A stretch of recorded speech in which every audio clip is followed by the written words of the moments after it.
علیکم ورحمۃ اللہ وبرکاتہ۔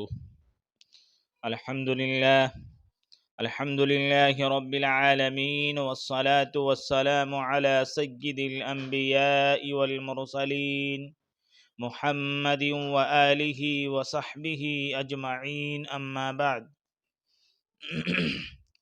فقد قال اللہ تعالی فی کلامہ المجید والفرقان الحمید: اعوذ باللہ من الشیطان الرجیم، بسم اللہ الرحمن الرحیم۔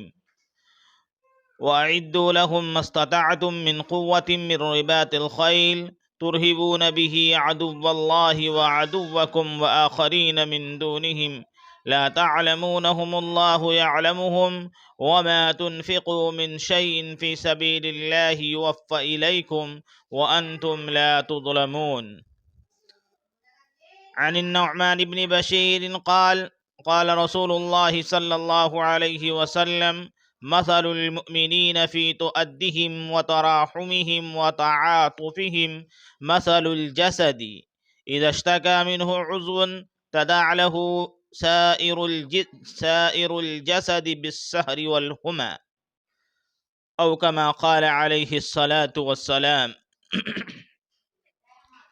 سامعین محترم و حاضرین کرام، ہندوستان میں اسلام کا آغاز حضرت عثمان غنی رضی اللہ عنہ کے دور سے بتایا جاتا ہے۔ ان کے دور خلافت میں عرب کے لوگ، بعض صحابہ کرام اور تابعین بغرض تجارت ہندوستان آنے جانے لگے تھے۔ وہ صرف تاجر ہی نہیں ہوتے تھے بلکہ اس کے ساتھ وہ اسلام کے داعی، دین کے مبلغ اور پیام امن کے سفیر اور نمائندہ ہوتے تھے۔ ان کی تجارت میں امانت و دیانتداری کے ایسے اوصاف پائے جاتے تھے اور ان کے اخلاق و کردار اس قدر اعلیٰ ہوتے تھے کہ لوگ ان کو دیکھ کر حلقہ بغوش اسلام ہو جاتے تھے۔ اس طرح ہندوستان میں دین کی اشاعت کا آغاز ہوا اور ساحلی علاقوں میں ان کی ایک تعداد ہو گئی۔ کچھ عرب تاجر بھی یہیں قیام پذیر ہو گئے۔ تاریخی روایات سے پتہ چلتا ہے کہ سب سے پہلے مسلمان ساحلی علاقوں میں آباد ہوئے اور کیرل میں سب سے پہلی مسجد بنی، جو آج بھی موجود ہے۔ اس وقت جو مسلمان یہاں آباد تھے ان کو اپنے مذہبی شعار اور آئلی نظام پر عمل کرنے میں کسی طرح کی کوئی دقت کا سامنا نہیں کرنا پڑتا تھا۔ وہ ملک و ملت دونوں کے تقاضوں پر عمل پیرا رہ کر زندگی گزارتے تھے، بلکہ غیر مسلم برادران وطن از راہ محبت مسلمانوں کو اور بطور خاص مسلم تاجروں کو اپنے گھروں میں قیام کراتے، ان کو مہمان بناتے، ان کے کھانے پینے کا انتظام کرتے، ان کو اپنی زمینیں رہنے کے لیے وقف کرتے، اور بہت سے برادران وطن ان کے اعلیٰ اخلاق و کردار اور ان کی عبادت وغیرہ سے متاثر ہو کر مسلمان ہو جاتے تھے۔ محترم دوستو، پھر ہندوستان میں اسلامی سلاطین اور بادشاہوں کی آمد وقفے سے شروع ہوئی اور یہاں انہوں نے حکمرانی شروع کی اور مذہبی رواداری کا ایسا خیال رکھا جس کی مثال پیش کرنے سے تاریخ عاجز ہے۔ انہی ایام میں یہاں دلوں پر حکمرانی کرنے والے اولیاء، صوفیاء اور بزرگان دین کی آمد ہوئی، جس کا فیض ہندوستان کے چپا چپا میں عام ہوا۔ ان کی حکمرانی بادشاہوں کی حکمرانی پر فائق رہی اور اس کے اچھے اور مفید اثرات مرتب ہوئے۔ یہ انہی کا فیض ہے کہ آج اسلام ہندوستان میں زندہ اور تابندہ شکل میں موجود ہے۔ چونکہ یہ ملک سیکولر ہے اور اس کو اپنی جمہوریت و سیکولرزم پر ناز بھی ہے، اس لیے مسلمان بغیر کسی روک ٹوک کے یہاں اپنے دین پر عمل کرتے رہے اور جمہوری قدروں کے ساتھ اپنے پرسنل لا کی حفاظت میں لگے رہے۔ علی الاعلان یہ نعرہ بلند کرتے رہے کہ ہم مسلمان کسی حال میں اپنی شریعت سے دستبردار نہیں ہو سکتے۔ ہم دین اور دستور، ملک اور ملت، وطن اور مذہب دونوں کے تقاضوں کو پیش نظر رکھتے ہیں۔ ہم جہاں ایک طرف ملک کے لیے ایک امن پسند اور خیر خواہ شہری ہیں، تو وہیں دوسری طرف قوانین اسلام کے پابند اور شریعت مطہرہ کے پیروکار مسلمان ہیں۔ اس تمہیدی گفتگو کے بعد عالمی و ملکی حالات کے پس منظر میں چند اہم تقاضوں کی جانب توجہ دلانا چاہوں گا، اس امید کے ساتھ کہ تمام مسلمان انہیں بغور سماعت کریں گے اور عمل آوری کی کوشش کریں گے۔ بحیثیت مسلمان تمام مسلمانوں پر دو طرح کے حقوق عائد ہوتے ہیں۔ نمبر 1 اللہ کے حقوق اور نمبر 2 بندوں کے حقوق۔ ہماری ذمہ داری ہے کہ ہم جہاں کہیں رہیں دونوں حقوق ادا کرنے کی فکر کریں، اللہ کو اپنی عبادت سے اور مخلوق کو اپنی خدمت سے راضی کریں، اور یاد رکھیں دائرہ اسلام میں داخل ہونے کے بعد دنیا کے تمام مسلمان اسلامی رشتہ اخوت سے منسلک اور المسلم اخو المسلم کے تحت آپس میں بھائی بھائی ہو جاتے، اور کسی کے درمیان کوئی فرقہ و امتیاز نہیں رہ جاتا۔ امیر و غریب، عالم و جاہل، طاقتور و کمزور، خاص و عام برابر ہو جاتے ہیں۔ ایک اللہ، ایک رسول، ایک قرآن اور ایک حرم کو ماننے والے ایک ہی صف میں کھڑے ہو جاتے ہیں۔ نہ کوئی بندہ رہتا ہے اور نہ کوئی بندہ نواز رہتا ہے۔ اسلام کا رشتہ اخوت ایک ایسا عالمگیر رشتہ ہے جس کی کوئی نظیر اور مثال نہیں۔ یہ رشتہ سب سے اعلیٰ و سب سے ارفع، سب سے بلند و بالا اور مضبوط و مستحکم رشتہ ہے۔ اس اسلامی اخوت سے وابستہ ہو جانے کے بعد کہیں کا مسلمان کسی بھی جگہ کے دوسرے مسلمان بھائی کے لیے اجنبی اور انجانا و بیگانہ نہیں رہ جاتا۔ ساری دوریاں اور سماجی و معاشرتی دشواریاں ختم ہو جاتی ہیں۔ اسلامی رشتہ اخوت کی اہمیت اور قدر و منزلت کے پیش نظر ایک مسلمان پر دوسرے مسلمان کے متعدد حقوق عائد ہوتے۔ اسلامی تعلیمات اور ہدایت کے روشنی میں ان کو ادا کرنا ضروری ہوتا ہے۔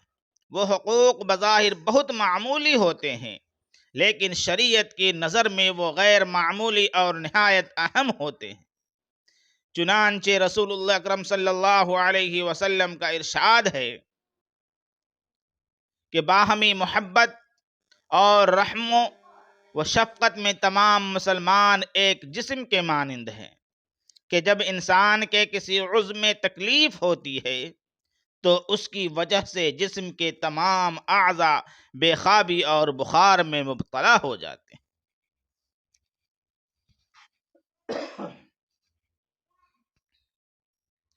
حدیث شریف کا مطلب یہ ہے کہ ساری دنیا کے مسلمان ایک جسم کے مانند ہیں، اور ایک جسم کی خاصیت یہ ہوتی ہے کہ جسم کے ایک حصے میں اگر درد ہو تو سارا جسم اس درد کو محسوس کرتا ہے اور اس درد کو دور کرنے کی طرف متوجہ ہوتا ہے، اور جو کچھ اختیار میں ہوتا ہے وہ کرتا ہے۔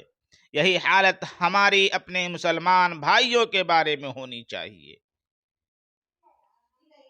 کیونکہ ساری دنیا کے مسلمان بھائی بھائی ہیں۔ دنیا کے کسی حصے میں، کسی کونے میں مسلمانوں پر کوئی تکلیف آئے تو یوں سمجھے کہ گویا ہم پر تکلیف آ گئی۔ ہمارے ایمان کا تقاضا یہ ہے کہ ہمیں ان کی تکلیف کا احساس ہونا چاہیے۔ ایسے موقع پر مسلمانوں کی تکلیف کا احساس ہونا اور ان کی تکلیف کو اپنی تکلیف سمجھنا، یہ ہمارے ایمان کے زندہ ہونے کی علامت ہے۔ اس وقت فلسطین، خصوصاً غزہ کی جو صورتحال ہے وہ کسی سے مخفی اور پوشیدہ نہیں۔ اسرائیل نے غزہ کو کھنڈرات میں تبدیل کر دیا۔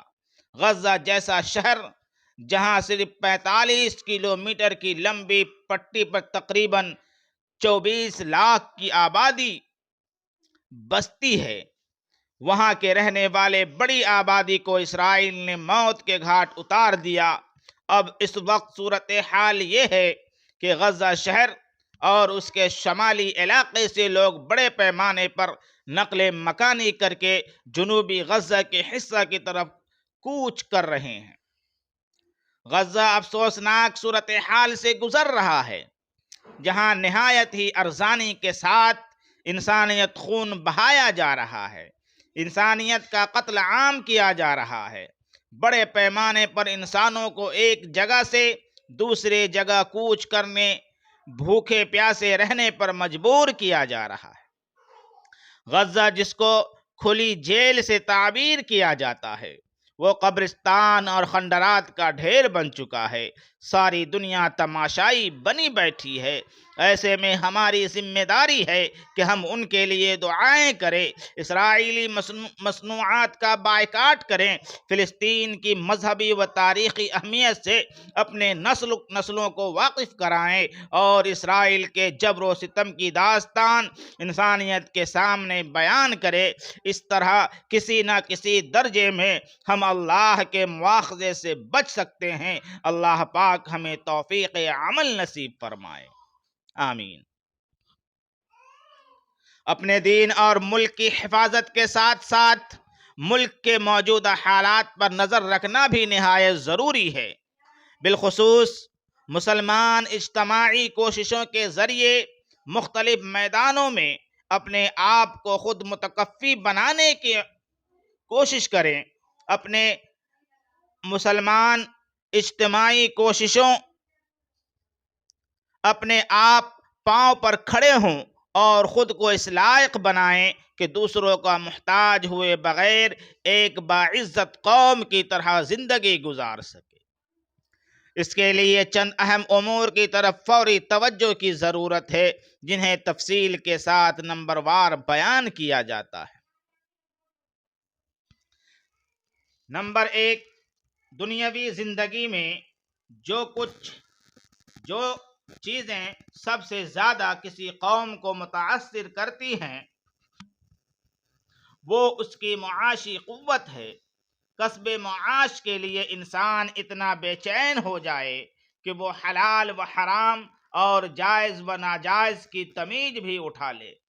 یہ طریقہ زندگی غیر اسلامی ہے اور غیر اخلاقی بھی ہے، لیکن اخلاقی حدود کی رعایت کے ساتھ کسب معاش کی کوششیں اور اس میں مسابقت بری بات نہیں ہے، بلکہ یہ ایک ضروری عمل ہے۔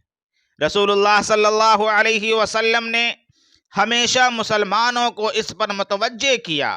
آپ صلی اللہ علیہ وسلم نے خود تجارت کی۔ ایسا بھی ہوا کہ آپ صلی اللہ علیہ وسلم نے دوسرے کے پاس سرمایہ کاری کی۔ مدینہ ہجرت فرمانے کے بعد مسلمانوں کی ایک مارکیٹ قائم کی۔ مہاجرین عام طور پر تجارت کرتے تھے اور انصار زراعت کرتے تھے۔ آپ صلی اللہ علیہ وسلم نے ان کی معاشی جد و جہد کی اصلاح فرمائی، تجارت کی فضیلت بیان فرمائی، زراعت کی حوصلہ افزائی کی۔ اس زمانے میں چھوٹی موٹی صنعتیں تھیں جو زیادہ تر دستکاری کے قبیل سے تھیں، ان کی بھی فضیلت بیان کی۔ یہاں تک کہ خواتین بھی مارکیٹ میں تجارت کرتی تھیں۔ بعض عورتیں گھوم گھوم کر عطر وغیرہ فروخت کرتی تھیں۔ بعض کی آمدنی دستی مصنوعات سے ہوتی تھی، لیکن ان کے شوہر کا کوئی خاص کاروبار نہیں تھا۔ اس وجہ سے ان کی آمدنی خانہ داری میں خرچ ہو جاتی تھی، ان کو زیادہ صدقہ کرنے کا موقع نہیں ملتا تھا۔ انہوں نے آپ سے دریافت کیا کہ ہم جو اپنے شوہر اور بچوں پر خرچ کرتے ہیں، کیا اس میں ہمارے لیے ثواب ہے؟ آپ صلی اللہ علیہ وسلم نے فرمایا، بے شک اس میں بھی اجر ہے۔ مویشی پالن، باغبانی وغیرہ کے کام مرد بھی کرتے تھے، عورتیں بھی کرتی تھیں۔ غرض کے اس زمانے میں معاش کے جو ذرائع تھے ان تمام کی آپ نے حوصلہ افزائی فرمائی، اور مردوں کو ہی نہیں بلکہ خواتین کو بھی ان سے فائدہ اٹھانے کا موقع دیا۔ محترم بزرگوں اور دوستو، اس وقت وطن عزیز کی صورتحال یہ ہے کہ یہاں روزگار کے مواقع گھٹتے جا رہے ہیں۔ نوجوان تعلیم تو حاصل کر رہے ہیں، لیکن یہ تعلیم ان کے روزگار کا مسئلہ حل کرنے سے قاصر ہے۔ یہ حال تو عام شہریوں کا ہے۔ مسلمانوں کے ساتھ چونکہ تعصب، جانبداری اور نفرت کا بھی برتاؤ کیا جاتا ہے، اس لیے مسلمانوں کا تناسب سرکاری ملازمتوں میں بہت گرا ہوا ہے اور گرتا ہی جا رہا ہے۔ ان حالات میں مسلمانوں کے لیے ضروری ہے کہ وہ اپنے آپ کو خود متکفی بنانے کی کوشش کریں، چھوٹی بڑی تجارتوں کی طرف توجہ دیں۔ جو کم تعلیم یافتہ بے روزگار نوجوان ہیں وہ ہنر کی تعلیم حاصل کریں، فنی کورسوں کی طرف خصوصی توجہ دیں۔ آج کل خواتین کے لیے بھی بہت سے ووکیشن کورسز چلائے جاتے ہیں، ان کو بھی ان کی صلاحیت کے لحاظ سے کام کا موقع دیں۔ بڑی صنعتوں میں مقابلہ بھی سخت ہے، رکاوٹیں بھی ڈھیر ساری ہیں، اور نفرت و تعصب تو اس کے علاوہ ہے۔ اس لیے چھوٹی صنعتوں کی طرف توجہ کریں۔ جہاں جہاں مسلمانوں نے چھوٹی صنعتوں کی طرف توجہ کیا ہے وہاں ان کی حالات نسبتاً بہتر ہے، اور اس کی مال کی کھپت زیادہ ہے، اس لیے اس پر پوری توجہ ہونی چاہیے۔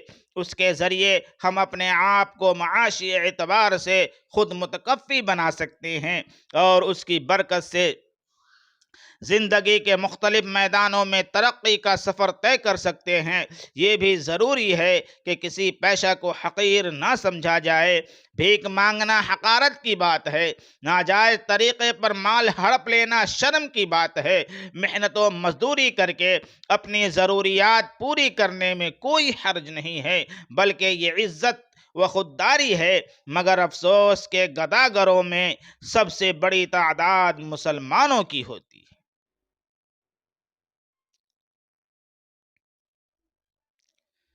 اللہ تبارک و تعالی سے دعا کریں کہ اللہ تبارک و تعالی ہمارے کاروبار میں بے پناہ برکت عطا فرمائیں۔ وآخر الدعوانا ان الحمد للہ رب العالمین۔